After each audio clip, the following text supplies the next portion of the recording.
Guys, तो आज हम देखने वाले हैं करबला के बाद का वाक़या बाय मुफ्ती सलमान अज़ारी। और यार करबला के बारे में हम सबको पता है और कितना मतलब वो मुश्किल दौर था। मुझे जब याद करती हूँ ना मैं इन सब के बारे में, तो मुझे सिर्फ उनके सैक्रिफाइसेस याद आते हैं और जो बाकी चीज़ें उन्होंने जो इतनी फेस की थी। और मतलब वो इतने इनोसेंट से। और एक मुझे याद भी है वो जो उनका छोटा जो बच्चा भी था, उसने भी खुद मतलब उसकी बॉडी भी नहीं मिली थी, उसकी लाश कैसे उनके पास वापस आई थी। तो मेरे को वो सारी चीज़ें याद आ जाती है। अब हमें ये देखना होगा कि इस पे ये अपना क्या वाक्य देते हैं। वही लाइक हम लोगों को करबला का वाक़या तो सबको ही पता है ना, लेकिन उसके बाद क्या हुआ वो हम लोगों को नहीं पता है। और मतलब उस दौरान तो यही हुआ था कि वो पानी के लिए इतना तड़प रहे थे, पानी मांग रहे थे, बट उनको पानी नहीं मारा। और उनको उन मतलब कि जो इमाम हुसैन उनको इतना मतलब कि मार लिया है ना, और उनकी जो उनके साथी जो भी थे उनको सबको मारा। लेकिन उसके बाद जब लोगों को पता लगा और जब उनकी बीवियों को पता लगा तो उन्होंने कैसे उस चीज़ को लिया और उन उन औरतों के साथ क्या-क्या हुआ वो भी हम लोग जानेंगे। तो देखते हैं ये वीडियो कैसे होती है। सो फिर आप भी देखिए, हम भी देखते हैं। Let's start. तज़किरा इमाम हुसैन में करबला के बाद क्या हुआ। जब सारे शहीद हो गए, इनकी लाशों पर घोड़े दौड़ाए गए। घोड़े दौड़ाए तो गए जो लाशों याद पे। है। गरीब आबादियों के लोग थे वो आए, इन लाशों को समेटा। कितनों को तो उन्होंने दफन किया और मौला बेचारे हुसैन को यार। दफन किया। अब बीबियां खीमे में थीं, कैदी बनाई गई। हाँ सैयदा ज़ैनब फातिमा ज़हरा की सगी बेटी, हुसैन इब्न अली की सगी बहन, सच्ची बहन। ज़ौजाते इमाम हुसैन है, बीबी सकीना है। इस खीमे में चंद औरतें रह गईं और बीमार ज़ैनुल आबिदीन है। यजीदी लश्कर की तरफ से लोग आए और कहा कि अपने हाथ आगे बढ़ाओ। क्यों? हाथ आगे बढ़ाए गए तो उनको हथकड़ियां डाल दी। हो रसूलुल्लाह के इतना घर वालों को टॉर्चर हथकड़ियां किया ना डालकर बाहर निकाला गया। खीमे उजाड़ दिए गए। बाज़ खैमे रिवायातें उजाड़ बताती दिए। हैं कि खीमों में आग लगा दी गई। जब खीमे जल गए, शाम का वक्त था, मगरिब के बाद ये लुटा हुआ ताख्त ताराज काफिला कूफा की तरफ जा रहा था। करबला से अब ये कूफा जा रहे थे, लेकिन जालिमों ने जितने शहीद हुए थे उनके सर संभाल कर रखे थे। इमाम हुसैन इब्न अली का सर ले लिया, अब्बास अलंबरदार का सर ले लिया और अली अकबर इमाम कासिम के सर काट कर ले लिए। सारे सरों को उन्होंने, इसलिए कि उस वक्त सबूत पेश करने के लिए सर दिखाने पड़ते थे कि हमने इनका कत्ल किया है। अब सरों को उन्होंने नेज़ों में डाल दिया, नेज़ों में और डाल सरों दिया। को लेकर नेज़ों से चलने लगे। ये सफ़र इनका शुरू हुआ, कूफा की तरफ चले। क्या है, एक बड़ी बात मुझे याद आती है। मौला हुसैन की एक कनीज थी जिसका नाम बीबी शीरीन बताया गया है। अच्छा। वो सैयदा फातिमा तो ज़हरा रज़ियल्लाहु ताला अन्हा की भी खिदमत कर चुकी है। बीबी शीरीन, इसको हजरत इमाम हुसैन ने आज़ाद कर दिया था। अच्छा। वो कहती थी कि मैं आज़ाद नहीं होना चाहती हूँ। क्यों? कहा था कि तू बुढ़ापे को पहुंच चुकी है, तुझे हमने आज़ाद कर दिया। और उसके बाद मौला हुसैन ने जब ये मदीना तैयबा में थे, बीबी शीरीन को कहा था कि तू आज़ाद है, आज़ाद जा। बहुत सारा माल दिया था और जमा करके कहा था कि तू चली जा, अपनी बकिया जिंदगी आराम से गुजार। तो कहती है एक शर्त है मेरी, मैं इस शर्त पर जाऊंगी। इमाम हुसैन इब्न अली ने पूछा कि हमने तुझे किसी चीज से रोका नहीं, मना नहीं किया, क्या चीज तू चाहती है? बीबी शीरीन ने कहा था कि मौला हुसैन, बस चाहती हूँ कि मैं घर बना लूं, घर में रहूं, एक बार आप अपने कदम रख दें, हम गरीबों के घर पर एक बार आप तशरीफ ले आए, मेरी वो मेराज हो जाएगी। इमाम हुसैन ने कहा बस इतनी सी बात, हम तो गरीबों के घर रोज जाना पसंद करते हैं, हम रोज जाना पसंद करें, जा ठीक है तेरे घर हम आएंगे। और बीबी शीरीन ने कहा नहीं मौला, मेरी एक दरख्वास्त ये है कि आप अपने खानदान के साथ आए, अपने शहजादियों औरतों के साथ आए। मौला हुसैन ने सारी औरतों से कहा देखो बीबी शीरीन कहती है इसके घर दावत है, हम सब आएंगे। और उसको बतौर मुस्कुराते हुए आपने फरमाया बीबी शीरीन, ऐसा ना हो कि हम आए और तू पहचान ही ना सके, मतलब कैसे? ऐसा ना हो कि तू पहचान ही ना सके। कदमों में गिर गई, कहा कि मैं आपके घर की खाई हुई, मैं आपकी परवरदा, कभी आपको न पहचानूं, ऐसा कैसे हो सकता है? वो खातून गई, कूफा के करीब एक छोटी सी बस्ती में घर बनाया, बड़ा अच्छा सा घर बनाया और उसकी बस्ती वाले भी अच्छा। उसकी बड़ी इज्जत करते थे कि ये फातिमा के घर काम की हुई औरत है, वाह यार। हुसैन इब्ने अली के घर काम की हुई औरत है। वो हर घर में जाती थी, हाँ। बस्ती वालों से कहती थी, लोगों देखना मैंने घर बनाया और पैगाम भेज दिया अब है, आएंगे। फातिमा वही। के लाडले शहजादे रसूल इमाम हुसैन ने मुझे वादा किया है एक बार वो मेरे घर और तशरीफ आए लाए। क्या वो? बस्ती वाले कहते थे क्या तेरी किस्मत है True कि तेरे घर भाई, मौला हुसैन वही आने तो। की बात कर चुके और पहचाना रसूलुल्लाह का क्या, वो शहजादा main तेरे घर है। आएगा। सब उसकी गांव में बड़ी इज्जत थी। Main वो लोग है, कहते हाँ, थे पहचाना कि की इसकी नहीं। बात पर हुसैन आने वाले हैं।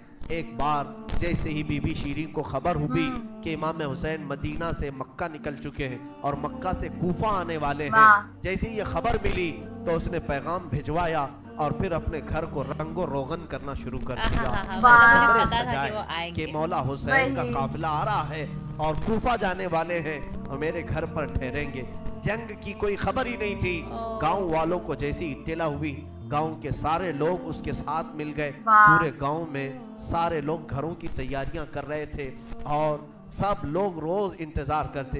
बीबी शीरीन पहाड़ के एक आएंगे। चोटी पर सुबह से वही। शाम तक बैठती, हर आने जाने वाले काफिले वाले को देखती जो मक्का से कूफा के लिए आ रहा है, जा रहा है, कितना देखती, वही तो। इंतजार करती। कितना। इसमें इमाम हुसैन अपने घर वालों के साथ आने वाले नहीं आए।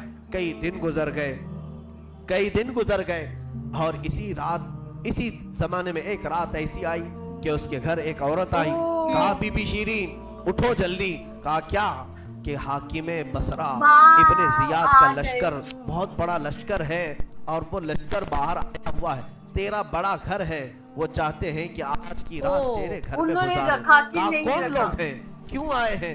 कहा सुना है कि एक बागी ने बगावत की थी और उसका सर कुचल दिया गया। हाँ। उसे मार करके उसका सर लाया गया है और उसी को दमिश्क अमीरुल मोमिनीन यजीद के पास ले जाया जा रहा है। बीबी शीरीन ने कहा पता नहीं कौन सा बागी था, किसने बगावत की थी, हाँ, किससे जंग हुई थी, वही। खबर नहीं है। बहरहाल अगर हाकिम का काफिला घर के दरवाजे पर खड़ा है तो मैं दरवाजा खोल देती हूँ। दरवाजा उसने खोला, बहुत सारे रात का वक्त है और वो शहजादों के शायद- सर नेज़ों पर लटके हुए हैं। हुसैन इब्ने अली का चेहरा धूल में अटा हुआ था, बेचारे जुल्फे यार। चेहरे पर आई हुई थी। बीबियां सब बांदी बनाकर लाई गई थी और सब जकड़ी और हुई सोचो ये थी, लोग चेहरे ऐसे उनके आए बालों थे। से ढके हुए थे। इस खातून ने देखा और कहा हाय हाय अफसोस, कैदी आए हैं मेरे घर। मौला हुसैन कहते थे कैदियों के साथ अच्छा सुलूक किया जाए, कैदियों अच्छा के सुलूक साथ करेंगे। अच्छा सुलूक किया जाए। उसने अपने घर में अंदर दाखिल किया, जो हाकिम, जो उसके सिपह सालार थे, उन सबको अंदर बुलाया, रात गुजारने का मकाम दिया, जगह दिया और ये बीवियों को सहन के बाहर ही छोड़ दिया गया, इनको अंदर नहीं लाया गया। और इस उनको खातून ने बाहर कहा इन कैदियों को भी तो लाओ, मेरा घर काफी बड़ा है, वही। बहुत मैं बड़ा अंदर है। सुला लूंगी। इसे अब तक ये खबर नहीं थी ये लुटा हुआ काफिला है किसका है? वही ये लुटा हुआ काफिला किसका किसका आया? है? वही रात के वक्त उसने खाना बनाया, सारे फौजियों ने खाना खा लिया।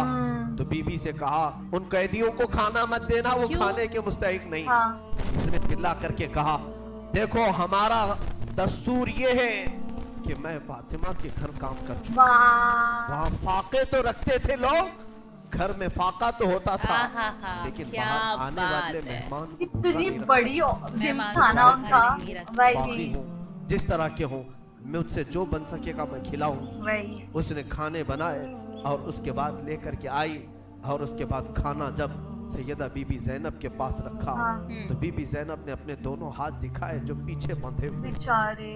उस खातून ने, बीबी शीरीन ने खोला और उनके बालों से चेहरा ढका हुआ था फिर? और उसने खाना परोसा कि खा लो हाँ। बीबियों, हाँ। खा लो। तो बीबी जैनब ने पुकार करके अपने भाई का नाम लिया, या हुसैन इब्ने अली। तो बीबी शीरीन चौंक उठी, ये नाम तू क्यों ले रही वही है? ये नाम तो मेरे आका का है जिसकी मैं बांधी थी, मैं खिदमत गुजार थी, अरे तो। वाह, ये नाम तू क्यों ले रही वही है?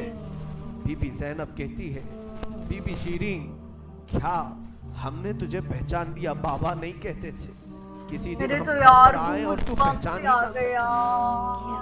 ये जो बहुत ऊंचे नेज़े है। पर सर दिख रहा है ये तेरे आका मौला हुसैन का सर, पहचान वही। नहीं और पाई, ये अली बोला था। अकबर का सर, वही ये कासिम का सर है। बीबी जैनब पुकारती गई, बीबी शीरीन ने देखा और पुकार करके कहा, मौला कैसी मेहमान नवाजी का वक्त तुमने दी। सीरियसली क्या इस तरह भी कोई मेहमान बनता है किसी के घर? भाई, और ये कहती हुई गश खाकर गिर पड़ी। उस पर पानी डाला जाता, वो उठती फिर गश खा जाती, बेचारी। बेहोश हो जाती। सच कहा था मौला हुसैन ने, ए बीबी शीरी हम तो वादा किए हैं आकर रहेंगे, कहीं ऐसा ना हो कि तू पहचान ही ना पाए। सच कहा था मौला हुसैन, आप इस हालत ये में मेरे पहचान घर आए कि मैं पहचान ना सकी, क्योंकि वहमो गुमान में भी नहीं था कि फातिमा के लाडले का कटा हुआ सर कभी घर आ सकता। वही वो गश खा करके गिर गई। रिवायात में है सुबह जब उठा, लोगों ने, फौजियों ने उठ करके देखा तो बीबी शीरी का जिस्म ठंडा पड़ चुका था, उनको होगा उसकी रूह यार। निकल चुकी थी। हमें हुसैन में लोगों की जानें चली गई। यहाँ आज दो आंसू हमारे निकलते हैं तो लोग हमें बोलते हैं, गम हुसैन में लोगों की रूह निकल गई। सीरियसली यार। जो असली मोहब्बत करने वाले थे वो दुनिया से ही रुखसत हो गए। मौला हुसैन की मोहब्बत करने वाली बीबी शीरी दुनिया में नहीं नहीं रही। रही बेचारी। कहा आखिरी जुमले उसके ये थे, घर बड़ी आन शान से इसलिए बनाया था कि एक बार मौला कदम रखेंगे। वही अब उन्होंने कदम रख दिया तो अब जीने में कोई मजा नहीं। वाह। अब मेरी जिंदगी की तमन्ना पूरी हो गई। उसके बाद कैसे? ये वही काफिला तो, निकला, मतलब वो सोचो कूफा की कितना तरफ जा प्यार रहा था। करती थी, कितनी इब्ने इज्जत जियाद करती तक थी। पहुंचना था। हाकिम बसरा, हाकिम कूफा, तो उबैदुल्लाह रही बिन नहीं। जियाद के पास ये काफिला वही। जाने से पहले कई मंजिलों पर रुका। दूसरी रात आई थी। दूसरी रात एक गिरजा घर के पास इनका कयाम हुआ। वो एक चर्च? ईसाई का गिरजा था, वहां पर कयाम हुआ। ईसाई ने देखा कि बहुत सारे कटे हुए सर आए। कटे हुए उसने भी अपने चर्च में रुकने की इजाजत दी। हाय अफसोस, ईसाई भी रहम खा रहे हैं। कैसे वो मुसलमान थे जो रसूलुल्लाह के घर वालों पर रहम ना खा सके। सीरियसली ईसाई ने यार। रुकने का, वहां पर रुकने की इजाजत दी। उसके बाद कहा, रात को उसने कहा कि ये जो सरों पर, ये जो नेज़ों पर सर हैं, क्या ये हमें एक रात के लिए दोगे? लोगों ने कहा ले लो, ले लो, लेकिन अमानत के साथ वापस करना कि ये हमें दमिश्क पहुंचाना है। वही उसने सर हुसैन को लिया, धूल को साफ किया, इसलिए कि उसे दूर से ही उस चेहरे में कुछ चमक नजर आ रही थी। हाँ। उस ईसाई राहिब ने रात के वक्त देखा, एक तख्त पर रख करके सर हुसैन का गौर से मुताला करने लगा और अपनी पुरानी किताबों से मिलाने लगा। हाँ पुरानी किताबें पढ़ता था और चेहरा देखता था, बेचारा बार बार यार। देखता था।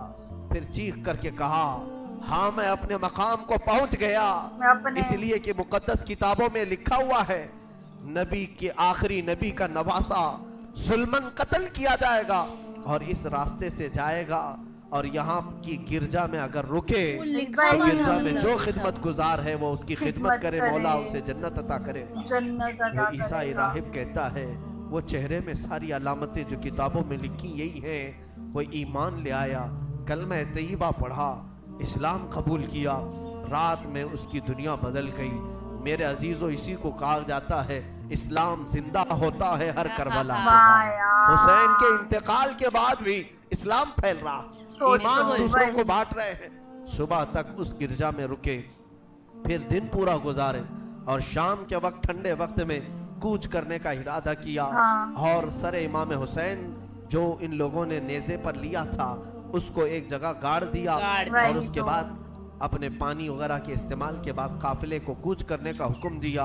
काफिला आगे चला, लेकिन जो फौजी आता सर हुसैन को उठाने के लिए नेज़े पर, वो तो हल्का हो चुका था लेकिन वो जमीन में ऐसा गड़ चुका था कि उठता नहीं था, किसी से हिल नहीं रहा था। अरे।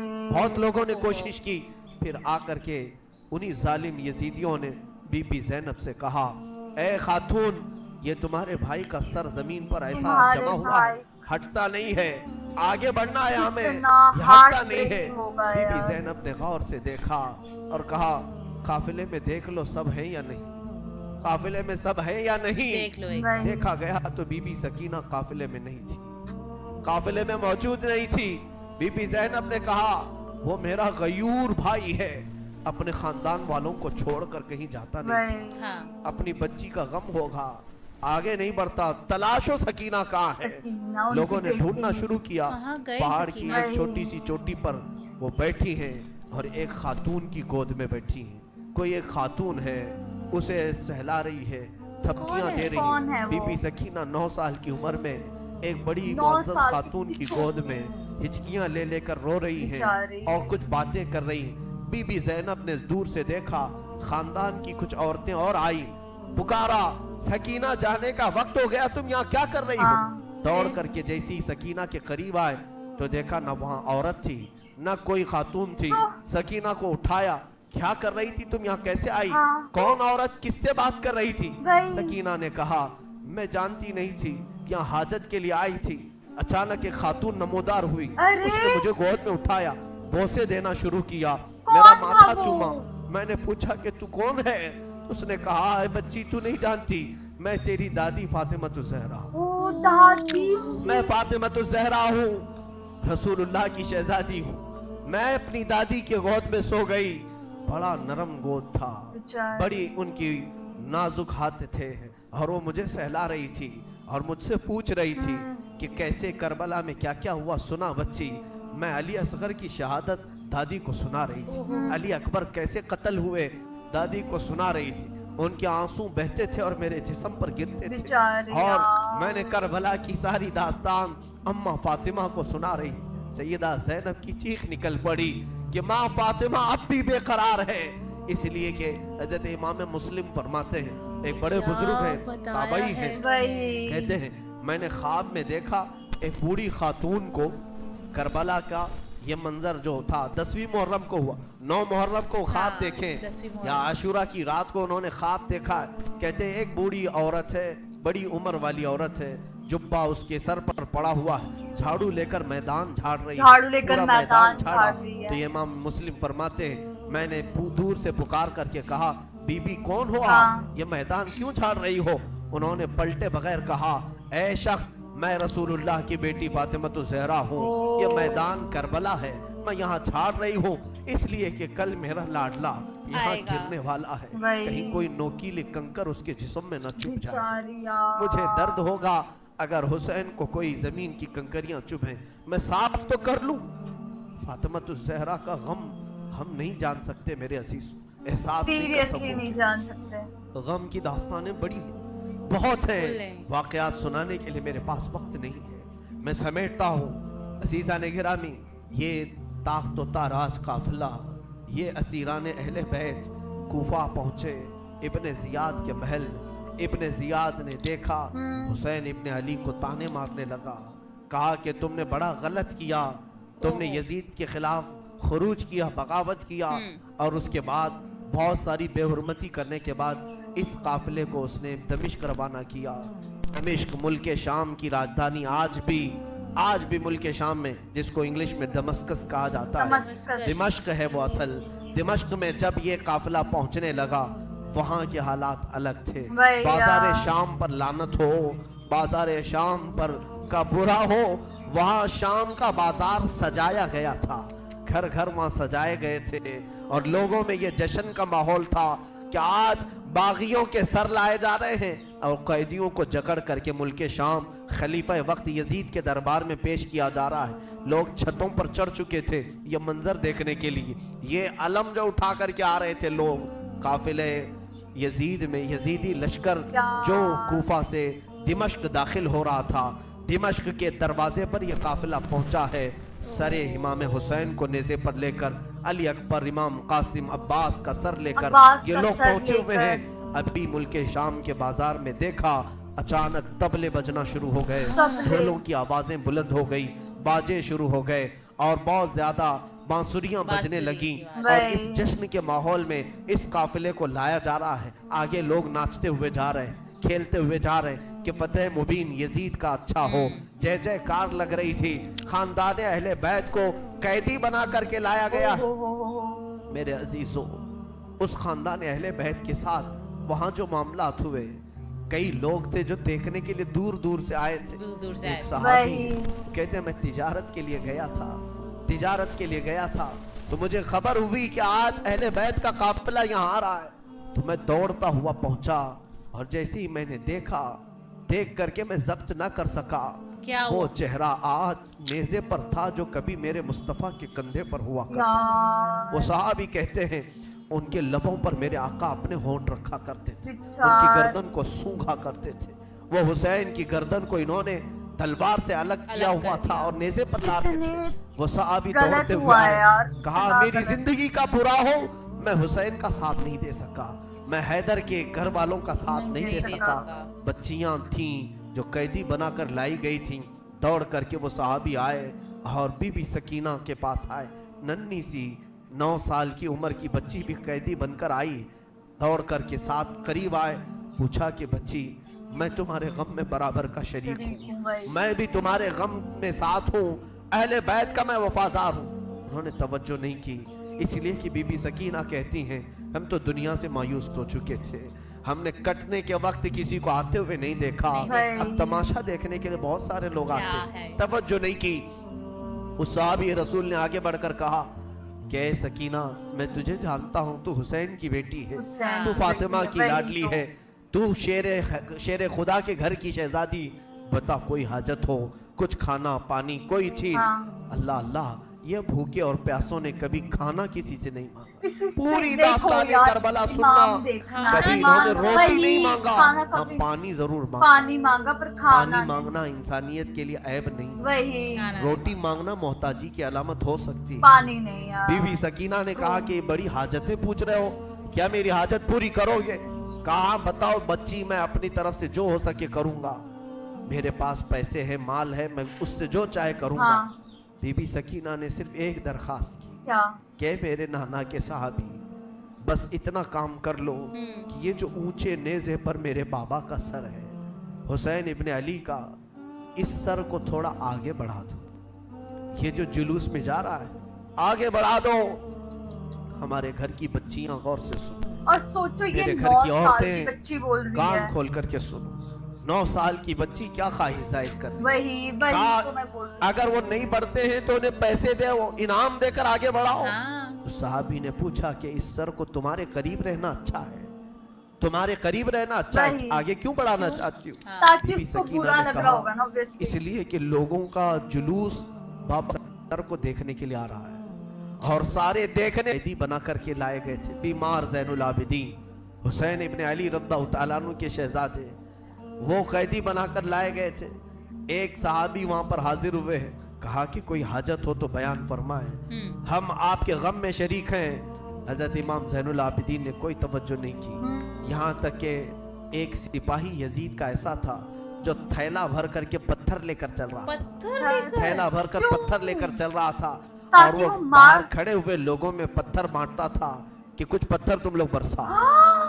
मुल्क के भाई। शाम में जाने के वक्त कुछ लोग वहां सदके की खजूरें फेंक रहे थे इस अहले बैत के घराने पर और कुछ लोग पत्थर बरसा रहे थे। यार यजीद के ये मुखालिफ लोग हैं, बागी लोग हैं, उनके दिलों में यजीद की मोहब्बत थी, बनु उमैया के वफादार लोग थे। वही। इस काफिले पर कुछ लोगों ने पत्थर बरसाए, वो काफिला अब और कितने जख्म उठाता, वही कितने? तो अब उनको छोड़ा क्या था, लोगों ने सारे जख्म तो दे दिए पत्थर थे। मार रहे थे, कितना इमाम मतलब ज़ैनुल बुरा। आबिदीन ने उस सहाबी से कहा कि देखो ये पत्थर बरसा रहे हम पर। उस सहाबी ने तलवार खींच ली और उसको कत्ल करने का इरादा किया, आपने मना किया, रुक जाओ रुक जाओ, इसलिए कि बहुत सारे कत्ल मैंने अपने बाबा के देखे देखे वही। और वहां कोई भी अपनी तलवार लेकर हमारी मदद के लिए नहीं आ सका।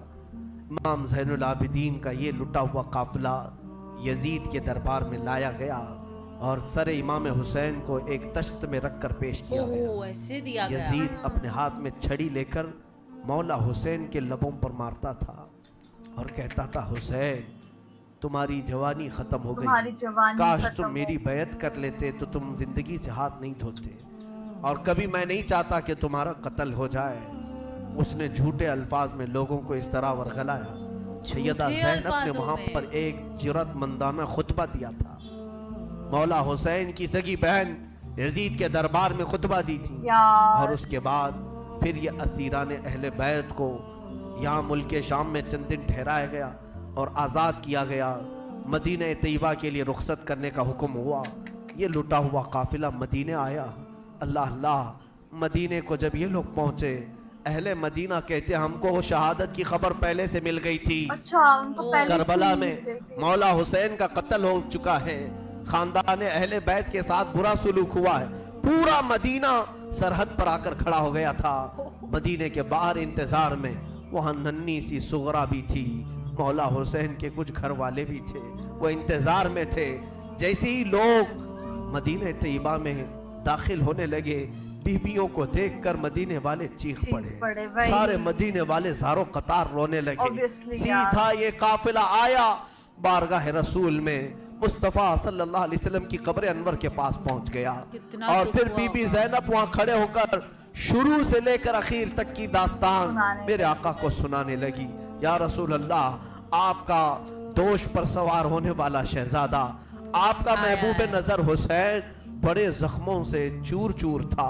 या रसूल अल्लाह, वो करबला में लाशें उठाता रहा, बेचारा, प्यासा रहा, बेचारे। भूखा रहा। मदीने के लोग कहते हैं पूरा मदीना सिर्फ जिंदगी में 2 मरतबा सबसे ज्यादा रोया क्यों है। कब? एक तो एक उस वक्त जब मेरे आका की वफात हुई थी, जब मेरे आका की वफात नहीं। हुई थी। दूसरा उस वक्त जब अहले बैत का काफिला मदीने में लुट कर दाखिल हुआ था, सारे गमों से निढाल थे, हर कोई परेशान हाल था। बीबी सुगरा नन्ही सी थी, 6 साल की थी, 6 बार साल बार की लिपट करके खाली। बीबी वही ज़ैनब से तो। कहती हैं, वो नन्हा बच्चा कहाँ है अली असगर जिसके साथ मैं खेलती थी, वो कहाँ है, फला कहाँ है। वही। बच्ची के दिमाग में जितने याद थे सबको पूछा करती थी। बीबी कहाँ ज़ैनब है? कहती हैं, हर एक के जवाब में जब मैं कहती थी वो भी इंतकाल कर गए, वो भी इंतकाल कर और गए। कितना बीबी सुगरा मतलब पूछती थी, heartbreaking क्या होगा ये। करबला में मौत सस्ते में मिलती है? नहीं। हाँ। जहां आप लोग गए थे मौत बहुत सस्ती है, इतनों को कैसे आपने मौत के घाट उतार दिया? बीबी ज़ैनब के पास कोई अल्फाज नहीं थे। इमाम ज़ैनुल आबिदीन का जिंदगी भर ये हाल था। अल्लाह अकबर। ज़ैनुल आबिदीन वो तन्हा शहजादे हैं मेरे मौला हुसैन के, जो फिर 95 हिजरी तक बाहयात रहे। इमाम हुसैन की शहादत होने के बाद 61 हिजरी में जो शहादत हुई, उसके बाद से सन 95 हिजरी तक आप बाहयात रहे। ओ यार। लेकिन रोते रोते आंखों का पानी सूख गया था। वो सूखना लोग ही कहते हैं था इमाम ज़ैनुल यार, आबिदीन सूखना को ही हम लोग था। देखते थे, कभी वो रोते थे कितना रोए। तो दोनों आंखों से खून निकल आता था। लोग पूछते कि मौला ज़ैनुल आबिदीन सज्जाद, आप इतना क्यों क्यों रोते रोते हैं? भाई? कहते हैं, क्या तुम मेरी हंसी की तमन्ना रखते हो, जिसके सामने उसके भाइयों को, उसके घर वालों को, उसके बाप को काटा गया है, काट सही दिया गया। में उसके भाई, घर वालों को काटा गया है। वो क्या इमाम ज़ैनुल आबिदीन का हाल ये था कि इमाम ज़ैनुल आबिदीन टूट शहर गए में जा थे रहे यार थे वो। और कसाब गोश्त बेचने वाला दुकान में बैठा है, गोश्त बेच रहा है। जैसे ही वो करीब आने लगे, उसने जल्दी से गोश्त के ऊपर चादर डाल दी, गोश्त छुपा दिया। लोग जो गोश्त खरीदने वाले खड़े थे, उन्होंने पूछा कि "ए, बंदे तू क्यों गोश्त छुपा रहा है?" कहा ज़ैनुल आबिदीन आ रहे हैं, वो अभी यहाँ खड़े होंगे और गोश्त देख करके रोना शुरू कर देते हैं। लेंगे, वही गोश्त देख करके रोना शुरू करते। कहा ऐसा क्यों क्योंकि करते? उनको याद आ कहते हैं जाती जब भी होगी। वो मेरी दुकान के पास ये कच्चा गोश्त देखते हैं तो कहते हैं कि मेरे भाइयों का गोश्त ऐसे ही काटा गया था बेचारे और यार। उधेड़ा गया था। जिंदगी भर वो गोश्त की दुकान के पास खड़े होते तो उनकी आंखें बह और जाती। तो होना और उसके बाद मतलब एक देखना रिवायत ये भी कितना मिलती है उनको किस लेवल कि का कुर्बानी के torture दिन किया थे, जा। मौला ज़ैनुल आबिदीन किस एक लेवल? जगह से गुजर रहे हैं, एक कसाई बकरे को लिटाया है और जल्दी से उस पर छुरी चलाई जा रही थी। इमाम ज़ैनुल आबिदीन दूर से खड़े हो गए, कहा ए कसाई, तूने बकरे को लिटाया, पानी पिलाया कि नहीं पिलाया? वो खड़ा हुआ, कहा ए इमाम ज़ैनुल आबिदीन, हम मुसलमान हैं, जानवरों को काटते हैं तो पहले पानी पिला के काटते हैं। इमाम ज़ैनुल आबिदीन ने करबला की तरफ मुंह किया, कहा मौला हुसैन, बेचारे मुसलमान जानवरों को पानी पिला के काटते और उधर पानी जानवरों को पानी पिला के काटते हैं, मगर अहले बैत के किसी शहजादे को पानी तक नहीं एक नसीब। घूंट भी पानी नहीं पिलाया गया और उन्हें वैसे ही प्यासा शहीद किया गया, वही प्यासा काटा गया है। इमाम ज़ैनुल आबिदीन की पूरी जिंदगी एक एक चीज को देखते तो रोने लग जाते थे कि करबला में ये चीज नहीं बहुत थी, गलत हुआ उनके ये साथ। चीज नहीं हाँ। थी। एक वक्त ऐसा भी आया, कूफा का गवर्नर इब्ने जियाद, ये अब इसके बुरे दिन शुरू हो चुके थे। मैं फिर दूसरी तकरीर में अर्ज करूंगा, जोर की अजान इंशाअल्लाह तकरीर के बाद होगी। आज सारा मजमा यहाँ पर है और इंशाअल्लाह बगैर नमाज पढ़े हम तो यहाँ से जाएंगे नहीं। और अजान लोगों को जमा करने के लिए होती है, जो ऑलरेडी जमा है फिर उन्हें क्या अजान। जमा किया जाए। अजान तो हम देंगे इंशाअल्लाह, सब्र करें। ये वक्त शहादत का है, ये वक्त करबला की याद का है। मौला हुसैन के ये शहजादे इमाम ज़ैनुल आबिदीन रदी अल्लाह ताला, जिंदगी भर आपके हालात ये थे हाँ। कि कभी कच्चा गोश्त देखें तो रो पड़े, किसी जानवर को ज़बा होते देखें तो रो पड़े। एक बार अमीर कुफा इब्ने जियाद, अब अमीर मुख्तार नाम का एक शख्स जो बदला लेने के लिए बाद में उठ खड़ा हुआ। अच्छा। बाद में कूफा में एक ऐसा शख्स जाहिर हुआ जिसका नाम मुख्तार सकफी था। उसने ऐलान किया कि मैं कातिलाने हुसैन का बदला लूंगा, और उसने उठ करके कुछ अहले बैत से मोहब्बत करने वालों को अपने काफिले में जमा किया। हाँ। और ये काफिला बढ़ता गया, यहाँ तक कि खूने हुसैन का बदला लेने के लिए यजीद की मौत के बाद उसने हर एक को तलाशना शुरू किया। शिमर को ढूंढा, उसको कत्ल किया, और उसके बाद अम्र बिन साद को ढूंढा, उसे कत्ल किया। उबैदुल्लाह बिन जियाद जो कूफा का हाकिम था, जो जड़ था इस फसाद का, उसे ढूंढा। और उसके बाद 22,000 का जो लश्कर था उसमें से किसी एक को भी उसने जिंदा नहीं छोड़ा, एक को भी नहीं। जितने वहां शरीक थे सबको कत्ल किया, सबको कत्ल किया। और 22,000 को कत्ल करने के बाद मुख्तार सकफी ने ये ऐलान किया, अभी मैंने हुसैन की एक उंगली का भी बदला नहीं लिया। उंगली का भी, मैं हुसैन इब्ने अली की एक उंगली का भी बदला नहीं लिया। यजीद खायब व खासिर होकर मर गया। और यजीद की सबसे बड़ी जिल्लत तो ये है, यजीद के बाद उसका बेटा मुआविया तख्त पर बैठा। पहले दिन खलीफा बनाकर उसे बिठाया गया, उसके बाद 6 महीने तक वो घर से बाहर ही नहीं आया। क्यों? 6 महीने के बाद सीधे लाश बाहर आई बेटे की। मतलब क्यों? वो 6 महीने कभी तख्त पर नहीं बैठा यजीद के। लोग कहते थे कि मुआविया आप यजीद के जानशीन हैं, वो नेक शहजादा था। देखिए अल्लाह की मसलहत कैसी, सहाबी के पेट में यजीद पैदा हुआ, यजीद के पेट में मुआविया, फिर अच्छा शहजादा पैदा हुआ, नेक था। उसने कहा, लोग जब कहते तख्त पर बैठ जाइए, तो उसने उस तख्त की तरफ देख करके थूक दिया और कहा उस तख्त पर बैठूं जिस पर शहजादे रसूल का खून लगा हुआ, उस तख्त पर बैठूं जो तख्त हुसैन इब्ने अली के घर वालों से रंगा हुआ है। कभी उस तख्त पर नहीं बैठा।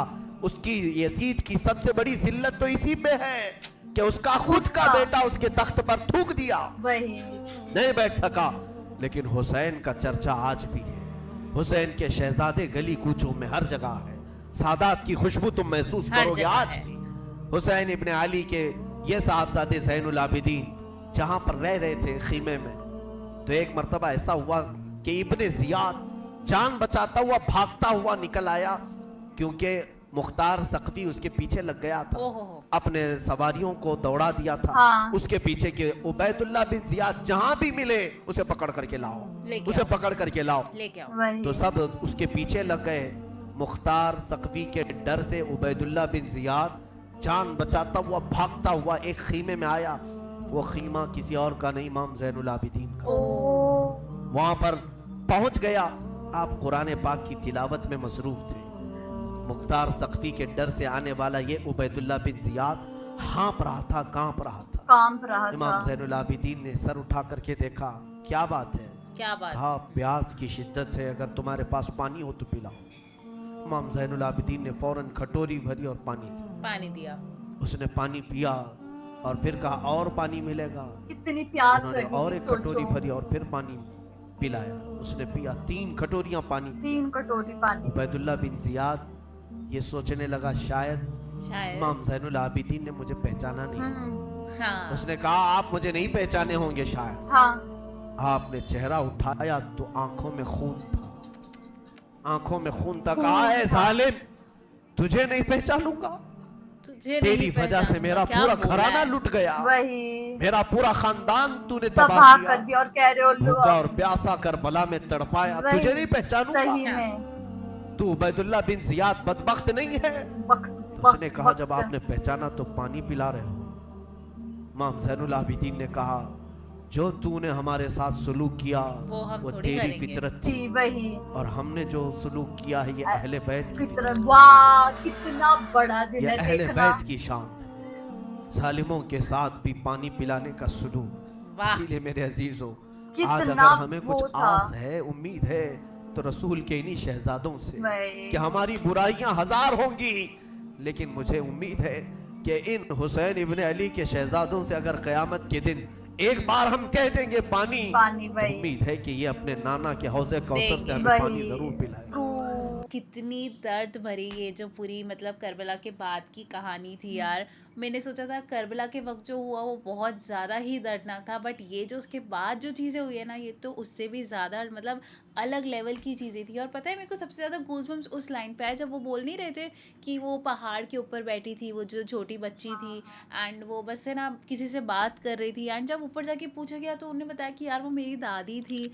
उस मोमेंट मतलब कैसे हो सकता है ये सब चीज़ें? मैं खुद सोच में हूँ कि इतनी सारी ऐसी-ऐसी चीज़ें जो हमने कभी सोची नहीं थी, और अगर मैं ये वीडियो नहीं देखती ना तो मुझे तो पता भी नहीं चलती। पर यार बहुत ही ज़्यादा हार्ट ब्रेकिंग था ये तो। सीरियसली। और फिर वो हम लोगों को जो उनके घर पे जो नौकरानी थी उसका भी उन्होंने सबसे पहले किस्सा सुनाया कि कैसे उन्होंने उनको मेहमानी करने के लिए बुलाया था और वो किस हालत में आए। हम लोगों को लगा कि यार ठीक है, पहचानेगी नहीं पहचानेगी, शायद ठीक हालत में आएगा, और यार वो इतनी बुरी हुँ, हालत में आए थे कि मतलब उसको इतना ट्रॉमा में हो गई उनको ऐसे देखकर कि मतलब जितनी बार उसको पानी डाल रहे थे उनको चक्कर आता, उनको पानी डाल रहे थे उनको चक्कर आ रहा था, और सोचो अगले दिन तो वो रही नहीं इस दुनिया में।